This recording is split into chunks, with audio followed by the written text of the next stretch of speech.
নদী ভাঙ্গন, বন্যায় বিপন্ন জীবন, কুড়িগ্রামের জলবায়ু ন্যায্যতার দাবিতে মানববন্ধন। আসসালামু আলাইকুম, আমি হাবিবুর রহমান। শুরু করছি ZH টেলিভিশনের নিয়মিত সংবাদ। জলবায়ু পরিবর্তনের ফলে উত্তরের সীমান্ত জেলা কুড়িগ্রামে দিন দিন বাড়ছে নদী ভাঙ্গন, বন্যা, খরাসহ অন্যান্য প্রাকৃতিক দুর্যোগের ঝুঁকি। এসব কারণে বিপন্ন হচ্ছে 16 নদ নদী বেষ্টিত এ অঞ্চলের জনজীবন। ক্ষতিগ্রস্ত হচ্ছে কৃষিসহ নানা সম্পদের।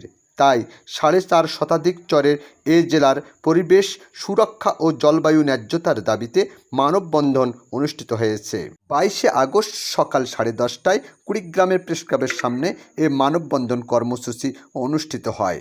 বেসরকারি উন্নয়ন সংস্থা নারী associate for revival and initiative এর উদ্যোগে এবং ক্লাইমেট জাস্টিস রেসিলিয়েন্স ফান্ডের আর্থিক সহযোগিতা ও সাম্প্রতিক এইড ফাউন্ডেশনের কারিগরি সহযোগিতায় community action for climate justice and networking প্রকল্পের আওতায় এই কর্মসূচির আয়োজন করা হয়।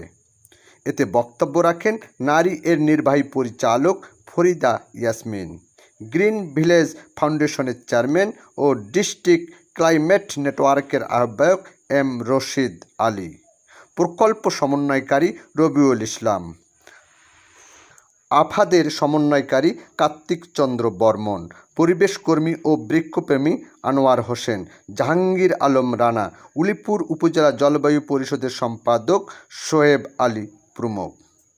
মানববন্ধনে বক্তারা বলেন, জলবায়ু সংক্রান্ত বিভিন্ন বিষয়ে সচেতন করুন।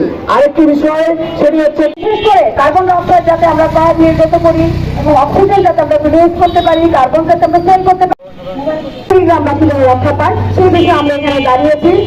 কুড়িগ্রামের সকল পরিবেশবাদী এবং যেভাবে বায়ু উত্তোলন সহ বিভিন্ন ধরনের কার্যক্রমে লিপ্ত বিভিন্ন সিন্ডিকেট, এগুলোর বিরুদ্ধে আমরা যে সংগ্রাম করবো। কুড়িগ্রামের 3টা উপজেলায় আমরা কাজ করছি জলবায়ু নিয়ে।